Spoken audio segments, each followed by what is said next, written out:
एक मशवरे ने कैसे एक चोर को कारोबारी साथी और मालिक की बेटी का शौहर बना दिया। एक दिन एक नेक नौजवान एक आलिम के पास गया ताकि उससे हलाल और हराम के बारे में पूछ सके।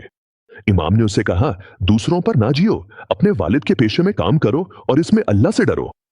नौजवान वापस गया और अपनी मां से अपने वालिद के पेशे के बारे में पूछा। वो हिचकिचाई, फिर आहिस्ता से बोली, तुम्हारे वालिद चोर थे। नौजवान उलझन में था, लेकिन उसने फैसला किया कि वो तकवे के साथ इस पेशे को आजमाएगा। चुनाचे उसने लोगों के घरों के करीब जाना शुरू किया, और जब भी वो किसी घर से चोरी करने वाला होता, उसे इमाम की नसीहत याद आ जाती और वो पीछे हट जाता। सोचता, ये तो पड़ोसी है और वो यतीम खाना है। यहां तक कि उसे एहसास हुआ कि चोरी करना एक नेक शख्स के शाया निशान नहीं। उसने इरादा किया कि नाजायज माल के बजाय ज़कात जमा करेगा। एक रात वो एक ताजिर के घर में दाखिल हुआ और पैसे का संदूक खोला। उसने ज़कात गिनी, इसे अलग रखा और फिर नमाज अदा की। ताजिर नौजवान की नमाज पढ़ने की आवाज सुनकर जाग गया और हैरत से पूछा, तुम कौन हो?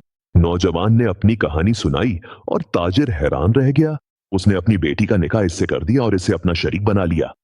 यूं जो भी अल्लाह के साथ इखलास इख्तियार करता है, अल्लाह उसके लिए रिज्क और इज्जत के दरवाजे खोल देता है।